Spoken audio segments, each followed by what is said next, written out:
Confiné, confiné, bonjour. J'espère que tout va bien pour vous. Aujourd'hui, c'est le printemps. Reste à la maison. Il y a le virus dehors. Reste à la maison. Bon, après, je me rappelle plus, hein. J'avais fait ça sur une de mes vidéos, mais je me rappelle plus des paroles.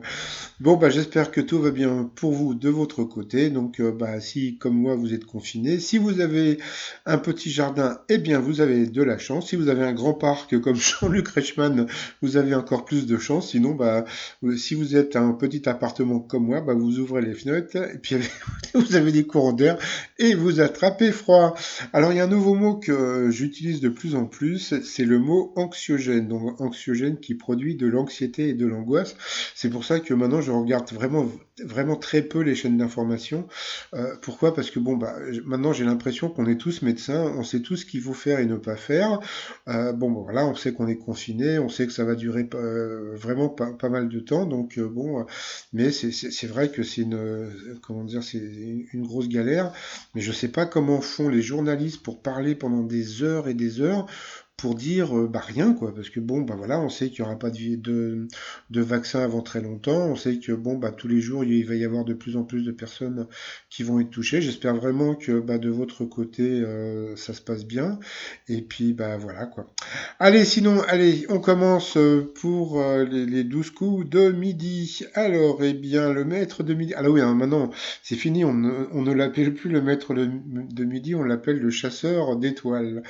Alors, le chasseur d'étoiles, bon, moi, quand j'ai créé ma chaîne, j'étais le chasseur d'étoiles. Quand j'ai créé ma chaîne, j'étais ce qu'on appelle corporate, c'est-à-dire que voilà, je m'étais dit voilà, je crée ma chaîne des 12 coups de midi. Après, je vais proposer mes programmes télé à TF1, etc. Entre-temps, ce qui s'est passé, c'est que eh bien, j'avais créé une marque qui s'appelait Un Public en Or, que je voulais proposer à TF1, et TF1 m'a envoyé un coursier avec une lettre recommandée pour me dire que je n'avais pas le droit d'utiliser le nom en or, puisqu'il y a l'émission Une famille en or. Donc j'avais vu avec l'NPI, j'aurais très bien pu la garder, mais bon, je me suis dit, je ne vais pas me prendre la tête avec TF1. Donc déjà, ça commençait pas bien. Après, il y a Endemol qui m'ont interdit de vendre des t-shirts qui avaient un rapport avec les 12 coups de midi. Donc j'en avais un qui était qui dit rouge dit duel, et en 2 ans j'ai vendu un seul t-shirt qui dit rouge dit duel. Donc ça m'a vraiment beaucoup fait rire. Et puis c'est pareil pour la question coquine, la question la question coquine. Ils voulaient pas que je vende. Alors donc maintenant, je suis un petit peu moins corporate. C'est peut-être pourquoi je suis un petit peu plus, un peu moins gentil. Voilà, c'est pas que je suis méchant, je suis moins gentil parce que je trouve que ils ont pas été, voilà. Mais bon, c'est vrai que à partir du moment où j'ai balancé que Paul avait été éliminé, je pense que voilà, je pense que ça, ils ont pas aimé. Et puis le fait que je vous balance les étoiles et puis les dates en général d'élimination, etc., etc. Donc je sais qu'il n'aime pas trop. Bon, donc voilà. Allez, au coup d'envoi, une question difficile. Quel pays du Proche-Orient a Beyrouth pour capitale? Allez, je vous lance ma petite chanson. Les amoureux qui se bécotent sur Liban public. Liban public, oui, voilà, c'était le Liban. Ensuite, alors, vous aviez la jolie Charlotte. Alors, quel tube des années 80 Christophe revisite-t-il avec Juliette Armanet dans son deuxième album de duo? Donc c'était Boule de Flipper et non pas Couille de Dauphin. Après, donc, vous aviez Marie-Thérèse, coucou Marie-Thérèse, qui nous a avoué faire du naturisme l'été. Donc petite coquinette. En plus, elle chante dans les EHPAD, donc c'est vraiment très sympathique. Alors, pour la Stéphanoise, d'anciennes photos sexy de Meghan Markle ont récemment refait surface alors qu'elle était hôtesse dans la version américaine du jeu À prendre ou à laisser. Après, donc, vous aviez le Belge Romain. Alors, pour Romain, la question Selon une étude menée par des scientifiques écossais, quel geste devient angoissant s'il dure plus de 3 secondes? Donc c'était la poignée de main. Donc là c'est super rigolo parce que bon, la poignée de main, donc bah, je pense que c'est terminé, hein. Je pense que maintenant, je pense qu'on va arrêter la poignée de main. Donc maintenant, je pense qu'on va se dire bonjour à la japonaise parce que bon, la poignée de main, le bisou, etc. Même après après la fin du corona, je pense on va flipper par rapport aux poignées de main, etc., quoi. Donc voilà. Ensuite, qui est l'auteur du roman Sans famille? Donc Hector Malo quoi en passant. Ensuite, quelle est la particularité de l'animal appelé Binturong chaours des forêts d'Asie? Donc il sent le pop-corn. Voici la bestiole, plutôt Mimi. Donc sur cette question, eh bien, elle est passée au rouge. Qui dit rouge dit duel. Elle a pris Marie-Thérèse en duel, qui est tombée sur une question qui n'était pas évidente. Pour quel artiste le chef Auguste Escoffier réalise-t-il un fameux dessert aux fruits avec une pointe d'alcool? Bah, comme tout le monde, on aurait dit Melba, parce que bon, on aurait très bien pu penser que Monsieur Escoffier, au tout début, aurait pu créer la pêche Melba avec un peu d'alcool. Et puis à ce moment-là, Jean-Luc Reichmann est allé voir Eric pour dire qu'est-ce que vous en pensez. Alors en général, quand Jean-Luc Reichmann pose la question, c'est que c'est pas bon. Vous voyez, donc au départ, peut-être qu'Eric avait pensé que c'était bon, mais voilà, mais parce que franchement, il ne savait pas. Donc alors à ce moment-là, bien sûr, Eric dit ah j'ai un doute, ah là là, j'ai un doute, mais il dit pas qui ça peut être. Donc voilà. Donc, alors, il y a un truc qu'il faut savoir par rapport à Eric. Donc, bon, comme je vous dis, hein, j'ai rien contre lui, mais il est là depuis le mois de novembre. Depuis le mois de novembre, il a été pris en duel, je sais pas, on va dire peut-être une vingtaine de fois. Et à chaque fois qu'il a été pris en duel, il n'a jamais eu de questions difficiles, ou même pas évidentes. Il a toujours eu des questions de bébé. Jamais il va tomber sur une question comme ça. Pour quel artiste le chef Auguste, etc. Non, non, pas du tout. Bon, passons. Allez, donc c'est pour vous dire, quand la production veut, elle peut. Donc, eh bien, c'était Sarah Bernard. Donc, je pense que le chasseur d'étoiles n'aurait pas pu trouver cette question. Ensuite, eh bien, Charlotte, Eric et Romain se seront trouvés au coup par coup.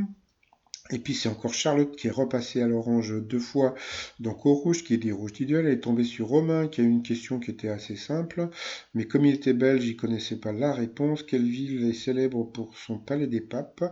Donc c'était Avignon. Donc une petite pensée pour mon papa qui est enterré là-bas. Ensuite, eh bien, Charlotte et Eric se sont retrouvés en coup fatal, comme d'habitude, blablabla. Bla, bla, bla, bla. Eh bien, le maître de midi a été plus fort. Elle a eu droit à son petit blouson avec la broderie des 12 coups de midi. Par rapport alors au coup de maître, alors, rigolons pour la première question. Généralement, qu'est-ce qui coule quand on a un... Donc, c'était le nez, bien sûr. Ensuite, dans le calendrier républicain, quel était le premier mois du printemps? Donc c'était Germinal, ça il savait pas. Ouh, la honte. Non, mais je déconne moi non plus, mais bon, parce que moi ça m'intéresse pas trop. D'après le proverbe, quelle ville ne s'est pas faite en un jour? Donc c'était Rome. Quel fruit sec trouve-t-on habituellement dans la mortadelle? Donc ça c'est très facile, donc la pistache. Et à la fin, donc là il s'est planté. Quelle est l'expression que les Français détestent le plus au travail? Donc, eh bien, c'était ASAP. Alors là, je vais vous dire un truc. Là, c'est vraiment du n'importe quoi parce que, franchement, ASAP, on dit ces mots-là dans, je sais pas, on va dire dans les professions du marketing, peut-être de la télévision, ou ouais, ou dans la banque ou des trucs comme ça. Mais sinon, mais personne dit ASAP en général parce que bon, ASAP, c'est as soon as possible. Donc, ça veut dire dès que possible. Donc, vous voyez, c'est un peu comme il y a aussi une autre expression, moi qui fais de l'import avec la Chine, en général pour signer on faisait WBRGDS, donc il voulait dire with best regard, donc voilà c'était bon, donc voilà quoi, donc moi ce qui me fait rire c'est que bon sur cette question ils auraient pu vraiment dire n'importe quoi, donc je reviens vers toi, je pense que ça aurait pu être bon aussi, mais bon passons. Donc voilà, donc il a gagné que 100 euros à partager avec la nouvelle cagnotte. Par rapport à l'étoile mystérieuse, eh bien voilà, donc il a vu que c'était pas des bouboules, mais il a vu que c'était des casseroles en cuivre. Désolé pour hier.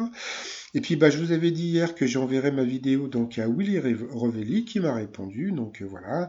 Donc je lui ai dit que c'était lui qui était dans l'étoile mystérieuse des 12 coups de midi. Donc il m'a répondu. Très très honoré, mon cher ami. Voilà. Et puis sinon par rapport à Enjoy Phoenix, donc je vous ai dit que c'est elle la prochaine étoile mystérieuse. Et donc le fameux chasseur d'étoiles de midi, parce que bon, il y a des gens qui n'ont pas bien compris, c'est que donc il va la trouver donc le 21 avril, mais quand il y aura plus de cases, il va mettre 2 jours à la trouver. Vous voyez ce que je veux dire? C'est-à-dire que quand il y aura plus du tout de cases, il mettra 2 jours à trouver Enjoy Phoenix parce que je pense qu'il la connaissait pas et puis bon, c'est tout à fait normal. Sinon, je prépare mon jeu concours pour la semaine prochaine. Donc, bon, voilà, ça va être un. Alors, je voulais faire un jeu gratuit. Le problème, c'est que si je fais un jeu gratuit, vous allez créer plusieurs pseudos, donc ça va pas être du jeu. Donc, je vais demander une participation de 2 euros. Ça va être des questions, donc voilà, avec un tirage au sort à la fin. Et puis, mais ça sera 2 euros pour tout le temps, hein, c'est pas voilà. Et puis, donc, je ferai gagner dans un premier temps. Bon, ça dépendra le nombre de vues que je ferai entre 20 et 30 euros comment dire, de chèques cadeaux, non pas de chèques cadeaux, de bons d'achat, genre Carrefour, Lidl ou un truc dans ce style-là. Voilà, donc je ferai ça. Puis vous verrez, le nom est très sympa de mon jeu. Et puis donc, bon voilà, donc je mettrai le nom et les initiales dans ce truc qui s'appelle My2 Lbox. Donc je mets le nom dedans, j'appuie, et puis il y a un nom qui va sortir, et ça sera le gagnant. Donc il n'y aura pas de triche possible. Et puis sinon, les confinés ne sont pas confinés, donc restez confinés parce que franchement, ça craint. Et puis sinon, je vous souhaite une agréable journée et je vous dis à très très vite. Bye bye.